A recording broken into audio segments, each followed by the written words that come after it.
Hello and welcome. তোমরা দেখছো target biology. আমরা ক্লাস 12-এর একটি গুরুত্বপূর্ণ টপিক নিয়ে আলোচনা করব। যদিও বিষয়টি খুব সোজা, কিন্তু পরীক্ষার জন্য যদি ভাবি তাহলে খুব ইম্পর্ট্যান্ট একটি টপিক। দেখো, থাম্বনেল দেখে তোমরা বুঝতে পেরেছো যে আগের দিনের যে টপিকগুলো আমরা পড়াচ্ছিলাম, আমরা তো পরপর সিলেবাস ধরে ধরে এগিয়ে যাচ্ছি। আগের দিনে আমরা মাইক্রোবস ইন হিউম্যান ওয়েলফেয়ারের একটা ভিডিও আপলোড করেছি, আর সেখানে বিভিন্ন ধরনের মাইক্রোবসের বিভিন্ন ফুড প্রোডাকশনের ক্ষেত্রে এবং ইন্ডাস্ট্রিয়ালি কী গুরুত্ব রয়েছে সেগুলো নিয়ে কিন্তু আমরা আলোচনা করেছিলাম। আজকে আমাদের আলোচনার যে বিষয়বস্তু সেটা হলো সিওয়েজ ট্রিটমেন্ট। এটা একদমই একটা নতুন ধারণা বলতে পারো তোমাদের জন্য, কারণ তোমরা এই সম্পর্কে আগে খুব একটা শোনোনি, এরকমই আমার ধারণা। দেখো বিষয় কি, এখানে দুটো টার্ম লেখা আছে, সিওয়েজ আর স্লাজ। দুটো টার্ম লেখা রয়েছে, এই দুটো টার্মের মানে আগে বুঝতে হবে, তারপরে এই ট্রিটমেন্টের ব্যাপারটা বুঝতে হবে। সিওয়েজ মানে কি, সেটা হলো আমরা আমাদের বাড়িতে, মানে বিশেষ করে শহরাঞ্চলের বিভিন্ন বাড়িতে টয়লেট থেকে যে সমস্ত জল বেরিয়ে আসে, অ্যাকচুয়ালি টয়লেট মানে সেখানে টয়লেট বেসিন সব মিলিয়ে যে জলটা বেরিয়ে আসে, সেই জলটা প্লাস যদি শহরাঞ্চলে হয় তাহলে খাটাল, মানে গরু বা মোষ যেখানে থাকে সেই খাটাল, সেখানকার যে সব মিশিয়ে যে জলটা বেরিয়ে আসে সেটা, অথবা গ্রাম সাইডে বললেও গোয়াল থেকে বেরিয়ে আসা যে জল সেটা, আর একদম বৃষ্টির জলে ধুয়ে যাওয়া সমস্ত রাস্তাঘাট, মানে বুঝতেই পারছো সেখানে কোনো বাজ বিচার থাকছে না। সেখানে যেমন ধুলোবালি, ময়লা, কাদা, পাথর, ইট থাকছে, প্লাস্টিক সব থাকছে, সঙ্গে সঙ্গে কেরোসিন থাকতে পারে, পেট্রোল থাকতে পারে, ডিজেল থাকতে পারে, মানে কোনো বাজ বিচার নাই। কারণ একটা রাস্তার মধ্যে হয়তো একটা বাইক পড়ে গেছিলো, উল্টে গেছিলো, সেখান থেকে কিছুটা পেট্রোল, কিছুটা মোবিল হয়তো বেরিয়ে গেছে, পরের রাস্তায় যখন জল পড়লো সব ধুয়ে গিয়ে ড্রেনে পড়লো। মানে একটা হাই ড্রেনের মধ্যে যা যা উপাদান থাকে, ওই যে হাই ড্রেনের যে জল সেটাকে বলা হয় সিওয়েজ। হাই ড্রেনের যে জল সেটাকে বলা হয় সিওয়েজ।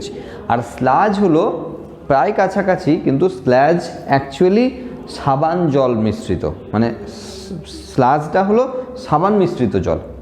সেটা মেনলি দেখো বাড়ি থেকে বেরিয়ে আসতে পারে, কাপড় কাচা বা স্নান করার পর যে জল, সেটা হতে পারে, অথবা যেগুলোতে লন্ড্রি রয়েছে সে সমস্ত জায়গায় যে সাবান জল বেরিয়ে আসে সেই সমস্ত জায়গায় ভাবতে পারি। বিভিন্ন কারখানার ক্ষেত্রে যে সমস্ত জায়গায় এরকম সাবান ফ্যাক্টরি বা এই ধরনের জিনিস রয়েছে, সেখান থেকে বেরিয়ে আসা জলগুলোকে আমরা অ্যাকচুয়ালি স্ল্যাজ বলি। সিওয়েজ মানে হলো সমস্ত কিছু মিলিয়ে মিশিয়ে আছে, সেরকম জলগুলোকে আমরা সিওয়েজ বলছি। স্লাজের ক্ষেত্রে মেনলি ফোকাস করা হচ্ছে সাবান মিশ্রিত জলকে। তো এটার আবার ট্রিটমেন্ট কি, দেখো আজকের দিনে দাঁড়িয়ে এটা পড়ার আগে গুরুত্বটা বুঝতে হবে। আমাদের কাছে জল, বিশেষত পানীয় জল, একটা ব্যাপক সমস্যা। আমরা হয়তো বিভিন্ন জায়গায় বসে এর গুরুত্ব বুঝতে পারছি না। যেমন আমরা বর্ধমান থেকে ভিডিওটা বানাচ্ছি, বর্ধমানের বুকে বসে জল খুব একটা অভাবের বিষয়, এটা আমাদের কাছে সেরকম প্রাধান্য পায় না। কিন্তু আমরা জানি যে বিভিন্ন সময় আমাদের দেশেরই, আমাদের রাজ্যেরই পুরুলিয়া, বাঁকুড়ায় গ্রীষ্মকালে হাল অনেক খারাপ হয়। যদি আমাদের দেশের কথা বলি তাহলে বিভিন্ন জায়গায়, রাজস্থান বা এই আমাদের যে এই এরিয়ার যে রাজ্যগুলো রয়েছে, এই রাজ্যগুলোতে কিন্তু ব্যাপক জলাভাব হয় গ্রীষ্মকালে। এবং এমনও আছে বা ওখানকার ম্যাক্সিমামটাই যে জল, পানীয় জল, শুধুমাত্র পানীয় জল ক্যারি করার জন্য 4 কিলোমিটার 5 কিলোমিটার দূরে দূরে যেতে হয় মানুষকে, এখনও সেই কলসি, ঘড়া এই সমস্ত নিয়ে, সেই পুরোনো আমলের মতো। কারণ সেখানে একটা জলের কোনো সোর্স আছে পানীয় জলে, তাও কুয়ো টুয়ো এসব, সেখান থেকে নিয়ে আসতে হয়, তাও লাইন দিয়ে একটা নির্দিষ্ট দিনে নির্দিষ্ট পরিমাণই পাওয়া যায়। এবং এগুলো তোমরা বিভিন্ন ভিডিওতে এমনি নর্মালি দেখে থাকবে, বিভিন্ন সিনেমাতেও দেখে থাকবে। এবং জলের জন্য সেখানে ব্যাপক মারপিট থেকে আরম্ভ করে জলের জন্য শুধু জলের জন্য একাধিক বিয়ে করা, এরকমও উদাহরণ প্রচুর আছে, যে একটা পুরুষ শুধুমাত্র জল বোয়ানোর জন্য একাধিক বিয়ে করে, সেরকমও ট্রেন্ড আছে ওখানে। 3-4টে বিয়ে করে শুধু জল বোয়ানোর জন্য, বউগুলোকে খেতে দেবে, সবই করবে, জলটা বোয়াতে হবে, এই জন্য একাধিক লোক। তার মানে এই ক্রাইসিসগুলো দেখে আমরা বুঝতে পারি যে গোটা পৃথিবীতে পানীয় জলের কি ব্যাপক অভাব রয়েছে। এখন দেখো আমরা কি তাহলে এখানে সিওয়েজ ট্রিটমেন্ট করে পানীয় জল তৈরি করার কথা ভাবছি? ভাবতেও পারি, অতটা যদি নাও যায় তাহলে অন্যান্য কাজে তো ইউজ করতেই পারি। তোমরা একটু দেখে থাকবে গ্রাম সাইডে যখন চাষ হয় তখন দেখবে রাতের পর রাত, হয়তো 1 মাস ধরে কন্টিনিউ, 1.5 মাস 2 মাস ধরে কন্টিনিউ রাতে সাবমার্সিবল বা মিনি চলছে সারাদিন রাত চলছে, কারণ চাষের জন্য জল দরকার। এখন যদি আমরা এই যে নর্দমার জল, এটাকে যদি পিউরিফাই করে না খেতেও পারবো, যদি নাও খাই, যদি আমরা কৃষিকাজের কাজে ইউজ করি, তাহলে ওই জলটা তো আর উঠছে না, তাহলে ওই জলটা নিচে স্টক থাকলো, তাহলে ওটা আমরা খাবার কাজে ব্যবহার করতে পারি। আমরা ব্যাপক পরিমাণে জল, তুমি একটু খেয়াল করলে রাস্তায়, মানে তুমি যদি একটু হাই রোডে থাকো তাহলে রাস্তার ধারে খেয়াল করলে বুঝতে পারবে গাড়ি ধোয়ার জন্য কি পরিমাণে জল ইউজ করা হয়, প্রচুর জল ইউজ করা হয়। আমরা হয়তো ভাবছি যে একটা গাড়ি ধোয়াতে কত লাগে, কত গাড়ি আছে একবার ভাববে, সেগুলো ধুতে কত জল লাগে। এগুলো কিন্তু ধোই কন্টিনিউ, একদম গরু মোষের গা ধোয়ানো থেকে আরম্ভ করে। যে জলগুলো প্লেন পানীয় বাদে অন্যান্য কাজে ইউজ করা হচ্ছে, সেই সমস্ত কাজে তো আমরা ইউজ করতে পারবো। যদি সেটা করতে পারি তাহলে মাটির তলা থেকে পানীয় জলটা ওঠা বন্ধ হবে, আর তার ফলে যে সুবিধাটা হবে সেটা হলো সেই জলগুলোকে আমরা পানীয় জল হিসেবে ইউজ করতে পারবো। মানে ওভারঅল জলের কিন্তু একটা সেভিংস হবে। আর সিওয়েজ ট্রিটমেন্ট এই সংক্রান্ত বিষয় নিয়ে আলোচনা, মানে যেখানে একদম হাই ড্রেনের জল বললাম, হ্যাঁ, এই জলকে আমরা পানীয় জলে পর্যন্ত কনভার্ট করতে পারবো।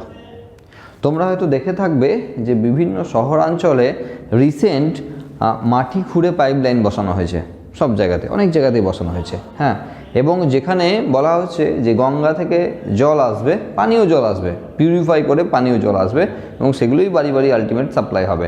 মাটির তলা থেকে জল তোলার পারমিশন আর পাওয়া যাচ্ছে না, হিউজ রেটে জল তোলার পারমিশন পাওয়া যাচ্ছে না। তো কি করা হবে সেখানে গঙ্গার জলকে নেওয়া হবে, সেটাকে পিউরিফাই করা হবে মেশিনের মাধ্যমে, দিয়ে পাইপ লাইন দিয়ে 50 কিলোমিটার, 60 কিলোমিটার, 100 কিলোমিটার, 150 কিলোমিটার রাস্তা ট্রাভেল করবে, সেই জল দিয়ে আসবে বিভিন্ন শহরের বুকে। তার মানে বুঝে নাও যে আমরা কোন ক্রাইসিসে রয়েছি। যদি না থাকতো তাহলে এই 50 কিলোমিটার দূর থেকে, আমি বর্ধমানের বুকে যদি বলি, তাহলে কাটোয়া থেকে জল নিয়ে আসা হবে, আর সেই জলের পাইপ লাইনের জন্য গোটা বর্ধমান খুঁড়ে একাকার করে দেওয়া হয়েছে।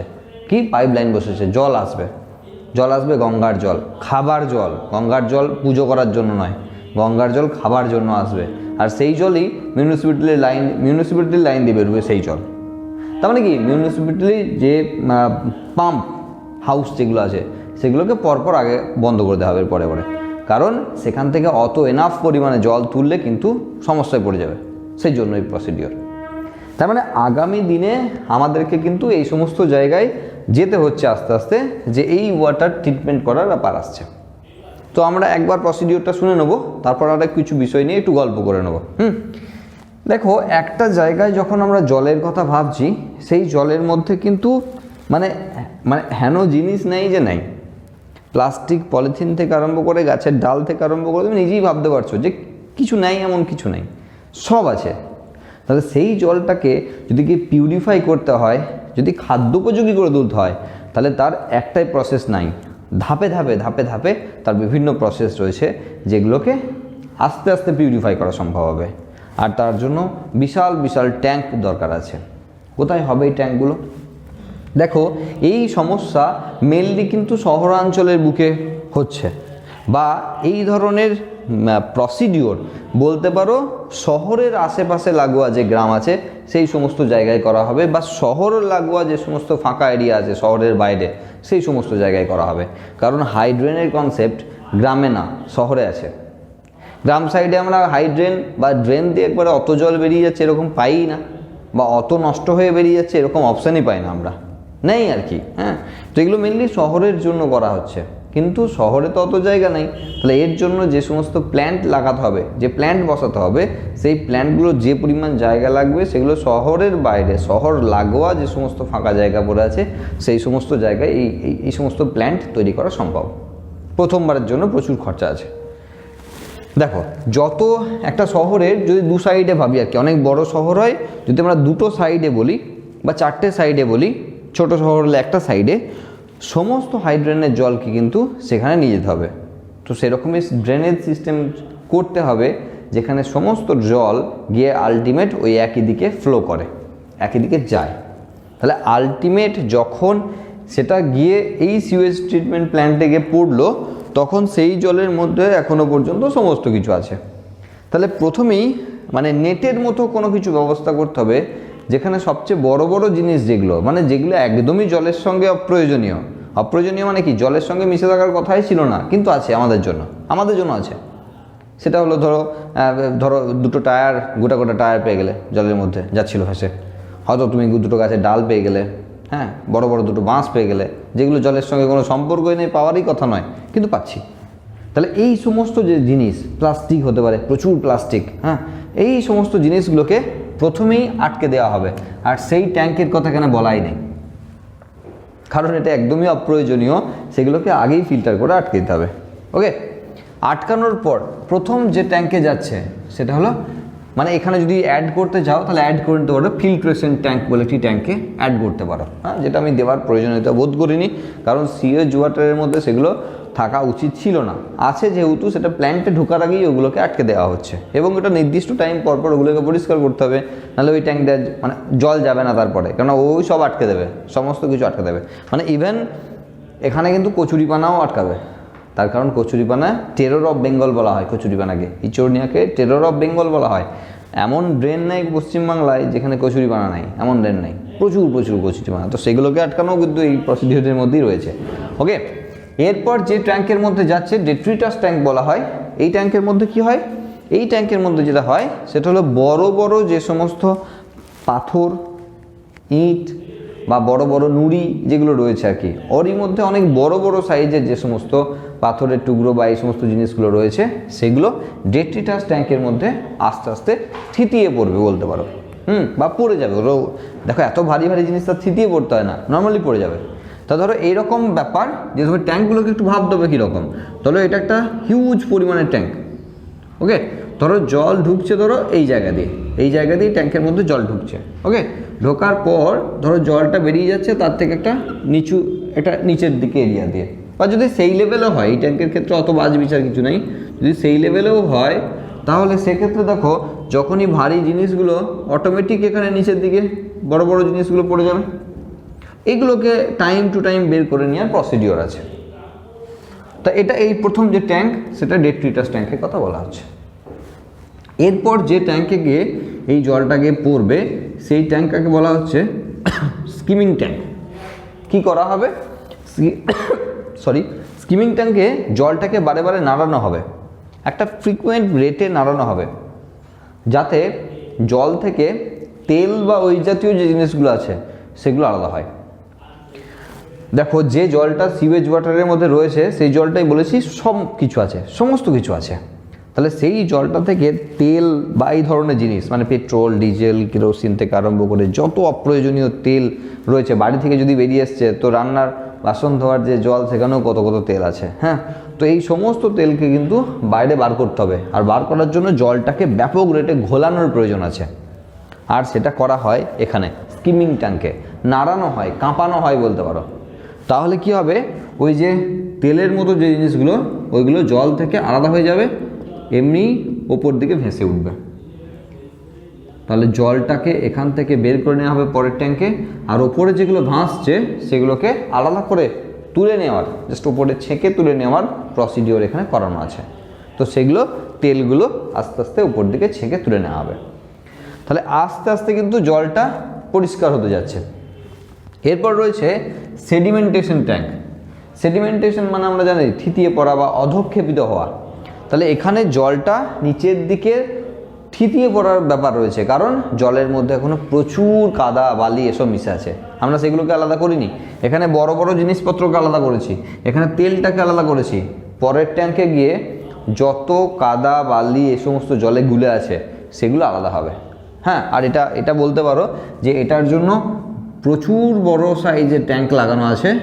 তার কারণ যদি শুধু থিতিয়ে পড়ার গল্প হয়, তাহলে যে প্রান্ত দিয়ে জলটা ঢুকছে চেম্বারে, সেই ট্যাঙ্ক থেকে যখন জলটা বেরিয়ে যাবে, এই পোর্শনের যে জল পড়ার জন্য যে ঘোলানো ব্যাপারটা, সেজন্য এই পোর্শনে তার টের না পায় না। অনেক বড় হলে এটা সম্ভব, কারণ এখানে জলটা ধরো পড়ছে হুড়, আমরা এই যে জল 1 লিটার 2 লিটার 5 লিটার 2 বালতি জলের কথা তো চলছে না, এটা প্রচুর প্রচুর জলের কথা চলছে, গ্যালন গ্যালন জলের কথা চলছে। হ্যাঁ, তো এখানে যখন জলটা হুড় করে পড়ছে তখন তো এখানেই সব ঘেটে একাকার হয়ে যাচ্ছে।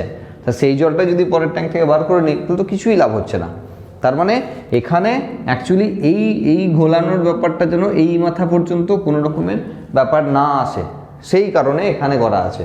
এবং এর লেভেলটা তুমি বলতে পারো খুব সায়েন্টিফিক্যালি এখানে একটু উঁচুর দিকেই করা হয়, কারণ এখানে ঘেটে যাওয়া যে অংশ কখনোই যেন উপর দিকে উঠে বেরিয়ে না যায়। এই ট্যাঙ্কের যথেষ্ট সময় লাগে এবং এটা কন্টিনিউয়াসলি যখন পড়ছে তখন অপর প্রান্তে আস্তে আস্তে জল থিতিয়ে থিতিয়ে পরিষ্কার জলটা নেক্সট ট্যাঙ্কে চলে যাচ্ছে।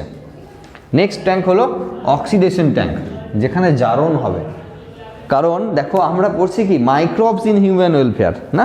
আমাদের তো একটা পয়েন্টে আসতে হবে যে মাইক্রোবসের কী ভূমিকা। আমরা যে চ্যাপ্টারতে আছি তার নাম মাইক্রোবস ইন হিউম্যান ওয়েলফেয়ার। তাহলে মানব কল্যাণে অণুজীবের কী ভূমিকা আছে সেটা আমাদের পড়তে হবে। তাহলে এখানে এলো এবার লাস্ট অণুজীবের ভূমিকা। এখানে বিভিন্ন অর্গানিজমকে অ্যাড করা হয় বা বিভিন্ন অর্গানিজম এখানে উপস্থিত হয়েই আছে যারা অ্যাকচুয়ালি জারণ করবে। বিভিন্ন এখানে যে সমস্ত জলের মধ্যে যে সমস্ত উপাদান রয়েছে তাদেরকে জারিত করবে। ওকে, এই অক্সিডেশন ট্যাঙ্কের মধ্যে মাইক্রোবস রয়েছে। তার মানে এখান থেকে যে জলটা যাচ্ছে অক্সিডেশন ট্যাঙ্কে, সেই অক্সিডেশন ট্যাঙ্কে কিন্তু এখন অক্সিডেশন বা জারণ হবে, আর সেক্ষেত্রে টাইম লাগে। তাহলে কি হবে, এখানে যখনই জলের মধ্যে উপাদানগুলো আস্তে আস্তে ভাঙতে শুরু করবে তখন আস্তে আস্তে জল থেকে যে উপাদানগুলো জলের সঙ্গে আরও ক্ষতিকারক রয়েছে সেগুলো কিন্তু নষ্ট করার ব্যাপার রয়েছে। দেখো, যদি এই জলকে আমরা খাদ্য উপযোগী করতে হয় তাহলে এই জলের সঙ্গে এই ট্যাঙ্কের সঙ্গে আরও কিছু প্রসেস আছে, সেগুলোর মাধ্যমে যেতে হবে। আর যদি হয় এগুলো বিভিন্ন কাজ, যেমন কৃষিকাজ, এই ধোয়া টোয়া, এই সমস্ত। দেখো একটা জিনিস খুব মানে হয়তো হাস্যকর লাগতে পারে, কিন্তু বিভিন্ন দেশে কি করা হয় দেখো, জলের সমস্যা যেমন ব্যাপক তেমন পপুলেশনের সঙ্গে পপুলেশনের সঙ্গে কোরিলেট করলে আবার কিছু কিছু দেশের এটা একটা মারাত্মক সমস্যা বলতে পারো। জল, যেখানে হিউজ পপুলেশন আছে অথচ জল কম আছে। তাহলে বোঝো, আমরা যখন স্নান করি বাড়িতে তখন মিনিমাম ধরো 20 থেকে 30 লিটার জলকে আমরা খরচা করি। মিনিমাম বললাম, এটা মিনিমাম খরচা। যদি বলো কিনতে হতো কী হতো, তাহলে 20 টাকা লিটার দিয়ে কিনতে হতো। তাহলে একবার স্নান করতে গেলে 600 টাকার জল লাগতো স্নান করতে গেলে। তাহলে মিনিমাম স্নান করবো 600 টাকার জল লাগবে। এবার বুঝতে পারবো ব্যাপারটা কোথায় আছে গুরুত্বটা। আমরা বাথরুমে ধরো যখন ল্যাট্রিনে যাই তখন একবার ফ্লাশ দাবালে মোটামুটি 10 থেকে 12 লিটারের ট্যাঙ্ক থাকে, ফ্লাশের মধ্যে 10 থেকে 12 লিটার জল থাকে। তাহলে একবার গেলে একবার দাবালাম 10 থেকে 12 লিটার জল এমনি পালিয়ে গেল। পানীয় জল, আমরা ওই জলটাকে ইউজ করছি পানীয় জল। বাড়িতে যদি 4টে মেম্বার থাকে তাহলে তুমি ভেবে দেখো, এই 4টে মেম্বার যদি দিনে একবার করেও ওখানে যায় তার মানে ওখানে 40 লিটার জল লাগছে। এই 4টে মেম্বার যদি 30 লিটার করে জল খরচা করে স্নানের জন্য, তাহলে 3 4 12 120 লিটার জল, তাহলে 160 লিটার জল ওখানে চলে গেল। এরপর কতবার না হাত ধোই, কতবার না মুখ ধোই। তা দেখলে একটা 4 জনের ফ্যামিলিতে মিনিমাম 300 থেকে 400 লিটার জল এমনি খরচা হয়ে যায়। তাহলে ভেবে দেখো, এই জলটা যদি কিনতে হতো তাহলে কী অবস্থা হতো। এই জায়গাটা ভাবতে হবে যেখানে জলের ক্রাইসিস আছে, আর সেই জায়গায় গুরুত্বটা বোঝা যাবে। তাহলে আমরা শুধু খাবার জলটা বাদ দিয়ে বাকি যত জল আছে সেই জলটাকে যদি ইউজ করতে পারি তাহলে কিন্তু আমাদের সব সমস্যা মিটে যাবে। জলের অন্য সমস্যাগুলো মিটবে, পানীয় জলের সমস্যা অটোমেটিক মিটে যাবে।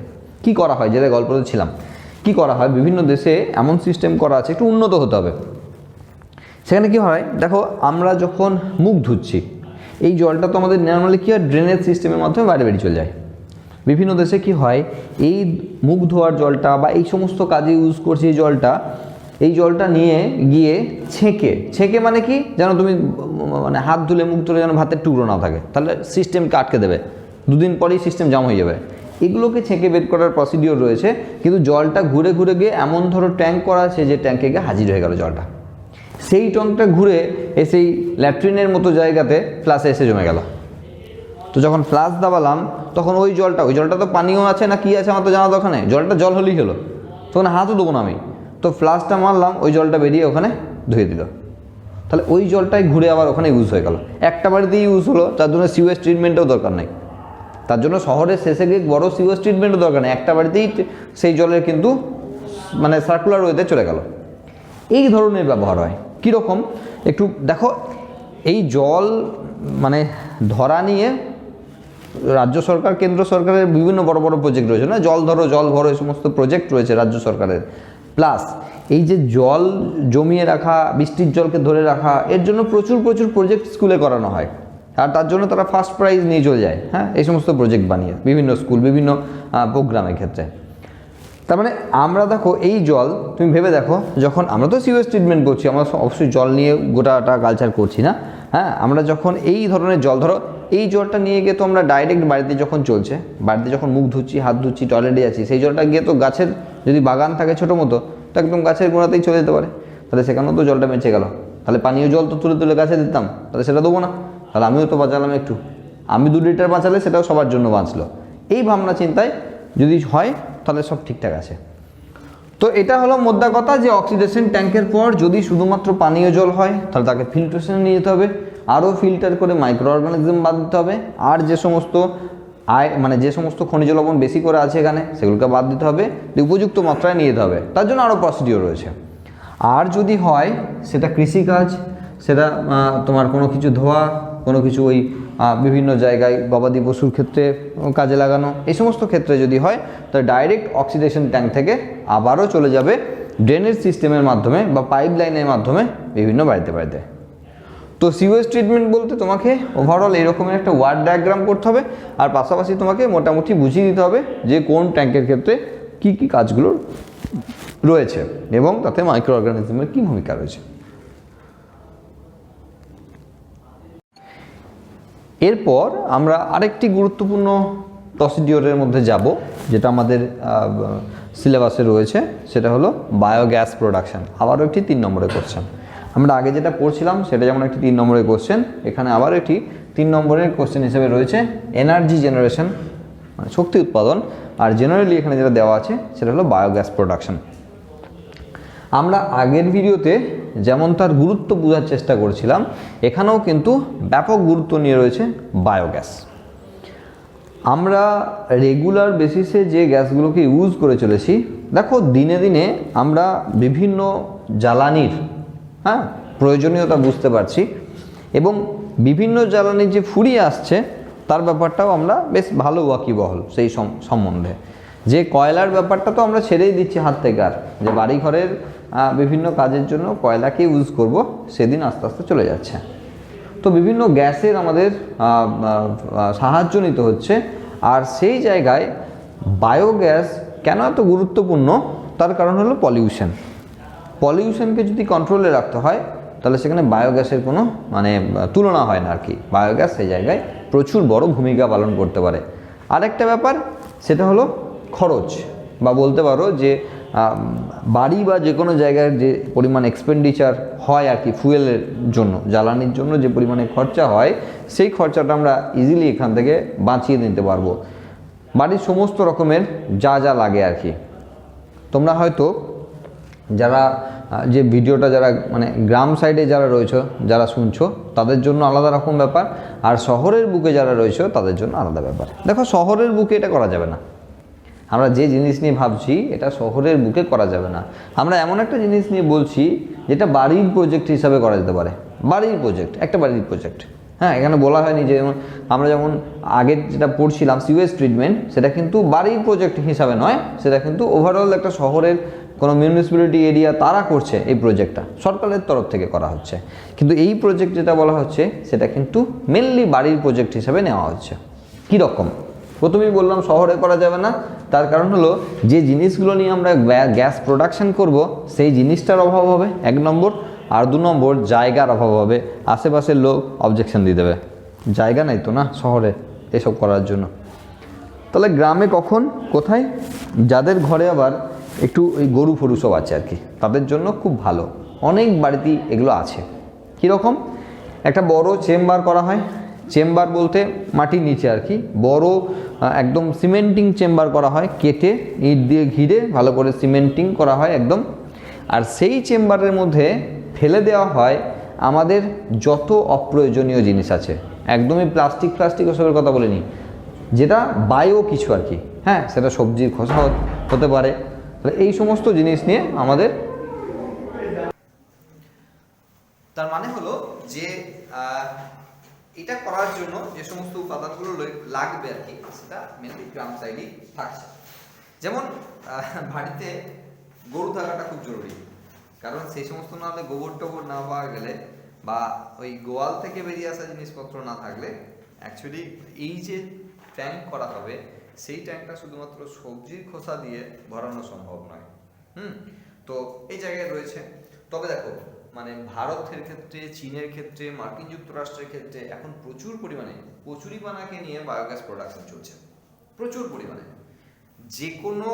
যে কোনো মানে গাছের যে পাতা বা গাছের অবশিষ্টাংশ সেখান থেকেই প্রোডাকশন করানো যাবে এটা। তবে কিছু কিছু গাছের ক্ষেত্রে অনেক বেশি পরিমাণে কিন্তু এগুলোকে বায়োগ্যাস প্রোডাকশন করা যাবে। দেখো এখানে মাইক্রো অর্গানিজমের ভূমিকা যদি বলি, তাহলে হাইড্রোলাইটিক ব্যাকটেরিয়া রয়েছে, অ্যাসিডোফিলিক ব্যাকটেরিয়া রয়েছে, মিথানোজেনিক ব্যাকটেরিয়া রয়েছে, বিভিন্ন ধরনের ব্যাকটেরিয়া রয়েছে যারা এই প্রোডাকশনটা করাবে। অ্যাকচুয়ালি কি করা হয়, একদম যদি গোদা বাংলায় গল্প আকারে করি আর কি, বাড়ির ফাঁকা জায়গাতে বড় চেম্বার করা হয়, আর সেই চেম্বারের মধ্যে যত রকমের বাদ দেওয়া অংশ মানে আমি বলতে চাইছি যে আমরা ইউজ করছি না এমন বায়োলজিক্যাল কোনো অংশ আর কি। হ্যাঁ, তো সেটা হতে পারে সবজির খোসা, সেটা ভাতের যা ইচ্ছা হতে পারে। হ্যাঁ, তার বলে প্লাস্টিক এসব না। হ্যাঁ, বায়োলজিক্যাল যে কোনো রকম জিনিসপত্র, যে গোয়াল থেকে বেরিয়ে আসা যাবতীয় জিনিসপত্র সব ওই চেম্বারের মধ্যে ফেলে দেওয়া হয়। ফেলে দেওয়া হয়। আর যেটা করা হয় সেটা হলো জল দেওয়া হয়, মাঝে মাঝে জল দেওয়া হয়, সেই জন্য লিকুইডিফিকেশনের ব্যাপারটা রয়েছে। দেখো জল ছাড়া কোনো মাইক্রো অর্গানিজম গ্রো করতে পারবে না, জল ছাড়া কোনো রাসায়নিক বিক্রিয়া হবে না, সুতরাং জল দিতে হবে। হ্যাঁ, তো সেই জায়গায় জল পড়বে, মেনলি পচবে আর কি। হ্যাঁ, hydrolytic bacteria, acidophilic bacteria, methanogenic bacteria এরা সব পচাবে, তৈরি করবে হিউজ, মানে ভাঙতে থাকবে, আস্তে আস্তে ভাঙতে থাকবে। তাই যত দিন যাবে সেগুলো আস্তে আস্তে ভাঙবে। এবার আমরা তো চাপাতেই থাকছি, কারণ বাড়ির এই যে জিনিসপত্র এগুলো ডেলি বেসিসে তৈরি হয়, ডেলি বেসিসে ওখানে ফেলে দিই, তার জন্য আলাদা কোনো ঝামেলা না, শুধু একটা চেম্বার করে রাখতে হয়েছে, একটা সিস্টেম করে রাখতে হয়েছে। কীরকম সিস্টেম, যে একটা বড় চেম্বার যেখানে আমি জিনিসপত্রগুলো ফেলে দেবো, আমার কাজ শেষ, মাঝে মাঝে একটু জল দিয়ে দেবো, আর কোনো কাজ নেই। কারণ মাইক্রো অর্গানিজমকে তোমাকে ডেকে আনতে হবে না, মাইক্রো অর্গানিজম অটোমেটিক ওখানে থাকবে, আসবে, তারা ভাঙবে। ওকে, এরপর দেখো এই লিকুইডিফিকেশনের ব্যাপারটা হবে, মানে আস্তে আস্তে ভাঙবে এবং তরল আকারে নিচের দিকে পড়তে থাকবে। এবং যদি এগুলো পড়ে তখন ওই যে বিভিন্ন রকমের ব্যাকটেরিয়া রয়েছে তারা বিভিন্ন ধরনের অ্যাসিড প্রোডাকশন করবে। মেনলি ব্যাপারটা লিকুইড হবে, তার সঙ্গে সঙ্গে প্রচুর পরিমাণে বায়োগ্যাস প্রোডাকশন হবে। এবার কি করা হয়, ওই যে নিচের দিকে যে লিকুইডটা জমছে ওটাকে পাশের একটা গোল মতো চেম্বারে নিয়ে যাওয়া হয়, কানেক্ট করাই আছে আর কি, মানে ট্যাঙ্কটার নিচের দিক থেকে একটা গোল মতো চেম্বার করা আছে এরকম আর কি। মানে এটা যদি বড় চেম্বারটা হয় আর কি, যেখানে ফেলা হচ্ছে, সেখান থেকে তার নিচের দিক করে একটা ট্যাঙ্কের সঙ্গে এটাকে কানেক্ট করা আছে। ওকে, এর সঙ্গে বাড়িতে পাইপ লাইন করা আছে এবং এখানে নব দিয়ে আটকানো আছে। ওকে, তো এখানে এসে এই লিকুইড জিনিসটা এখানে এসে পড়ে, আর এখানে মেইনলি গ্যাস যেটা প্রোডাকশন হয় সেটা এই পাইপ লাইন পথে যায়, কোনো মানে বিশাল কিছু মেকানিজমও নয়। এবার এই যেটা আছে, এবার সেই কানেকশনটা বাড়ির যে রান্না হবে সেই গ্যাস সিলিন্ডার, মানে সিলিন্ডার তো লাগছে না, ডাইরেক্ট গ্যাস ওভেনের সঙ্গে লাইট, ফ্যান, টিভি যা আছে, যাবতীয় ইলেকট্রনিক্সের জিনিস যা আছে সমস্ত কিছু চালানো যাবে। এটা যদি গ্যাসটা বলি, সেটা ডাইরেক্ট শুধুমাত্র রান্না করা যাবে। তারপর কিছু মেশিন আছে যেগুলো বসালে সেখান থেকে লাইট, ফ্রিজ যা আছে, যাবতীয় ইলেকট্রনিক্সের জিনিস বাড়িতে যা আছে সব কিছু চালানো যাবে। তাহলে একটা বায়োগ্যাস প্ল্যান্ট যদি বাড়িতে থাকে, তাহলে সেক্ষেত্রে বাড়ির যাবতীয় ইলেকট্রিক প্লাস গ্যাসের যাবতীয় যা চলে আর কি, সমস্ত কিছু এই একটা প্ল্যান্টের থ্রু দিয়ে করা যাবে, চালানো যাবে। কি করতে হবে, কি করতে হবে? খরচা হলো শুধুমাত্র এটাকে একবার বানানো, এই চেম্বারটাকে একবার বানানো, ইট দিয়ে ভালো করে এটা বানানো, তার সঙ্গে অ্যাসোসিয়েট এটাকে বানানো, আর পাইপ লাইনটা একবার করে নেওয়া। প্রথমবারের জন্য একবারের জন্য খরচা, আর এটা করে নিলে দীর্ঘদিন ধরে আর কোনো খরচাই নেই, শুধুমাত্র এটার উপর বেস করে চলবে। এবার ভাবো যে বাড়িতে যে পরিমাণে ইলেকট্রিক বিল আছে আর গ্যাসে যে পরিমাণ খরচা হয়, সেই দুটোকে যদি মার্জ করা হয়, তাহলে এইটা প্ল্যানটা বানানো এমন বিশাল কোনো ব্যাপার না। তাহলে সেক্ষেত্রে এটা বানিয়ে রাখলে দীর্ঘদিন ধরে কিন্তু আমরা তার উপকারিতা পাবো, খরচা মানে সেভিংস হবে। আর যদি এনভায়রনমেন্টের দিক দিয়ে বলি, তা তো ব্যাপক মানে জায়গায় রয়েছে, তার কারণ কোনো রকম কোনো পলিউশন এখান থেকে সৃষ্টি হচ্ছে না। সুতরাং এটা সেই অ্যাঙ্গেলেও কিন্তু অনেক ভালো প্রজেক্ট। এবার মাঝে মাঝে লাগে যে বায়োগ্যাসের ক্ষেত্রে সবচেয়ে বেশি পরিমাণে আছে কোন গ্যাস? অবশ্যই মিথেন গ্যাস রয়েছে, তারপরে রয়েছে কার্বন ডাইঅক্সাইড, খুব অল্প পরিমাণে সালফারের কিছু কিছু গ্যাস তৈরি হয়, আর খুব কম অংশে তৈরি হয় মনো অক্সাইড। হ্যাঁ, এগুলো কম কম তৈরি হয়। সবচেয়ে বেশি পরিমাণে পাওয়া যায় মিথেন এবং তারপর পাওয়া যায় কার্বন ডাইঅক্সাইড। তো এই দুটো জিনিস আমাদের এখানে রয়েছে। 3 নম্বরের প্রশ্নে এটা আসে, একটু ঠিকঠাক করে লিখলে একদম 3-এ 3 পাওয়া যায়। বুঝতেই পারছো, খুব সোজা জিনিস, কোনো অসুবিধা হবে না। তো তোমরা অবশ্যই লিখবে, যদি কোনো ডাউট হয় তাহলে আমাকে কমেন্ট বক্সে কমেন্ট করে জানাবে, আমি যথাযথ উত্তর দেওয়ার চেষ্টা করব। তো এই মোটামুটি ভিডিও ছিল, খুব সোজা সোজা টপিক এখন চলছে। এই চ্যাপ্টারটায় আরও দুটো টপিক আছে যেটা অনেক সোজা। তো এগুলো কমপ্লিট হয়ে যাওয়ার পর আমরা নেক্সট চ্যাপ্টারতে কোনটায় যাব সেটা নিয়ে আমিও এখন একটু ডাউটের মধ্যে আছি, যেহেতু আমাদের এই সেশনের জন্য যেহেতু ওয়েস্ট বেঙ্গল বোর্ড বায়োটেকনোলজি পোর্শনটাকে বাদ দিয়ে দিয়েছে, তো আমাদের ভাবনা চিন্তার মধ্যে রয়েছে এখন আপাতত এরপরে বায়োটেকনোলজি পড়ানো হবে না আমরা যা ডাইরেক্ট ইকোলজি ইকোসিস্টেম চ্যাপ্টারতে চলে যাবো। সেই নিয়ে পরে আলোচনা হবে, তোমরা দেখতে পাবে যে নেক্সট ভিডিও কি আসছে। তো এই মোটামুটি, যদি নতুন হও তাহলে সাবস্ক্রাইব করে দিও, পাশে নোটিফিকেশন বেলটাকে অন করে রেখো, আর লাইক কমেন্ট যা যা যেমন যেমন করছো তেমন তেমন করতে থাকো। তো নেক্সট ভিডিওতে আবার দেখা হচ্ছে।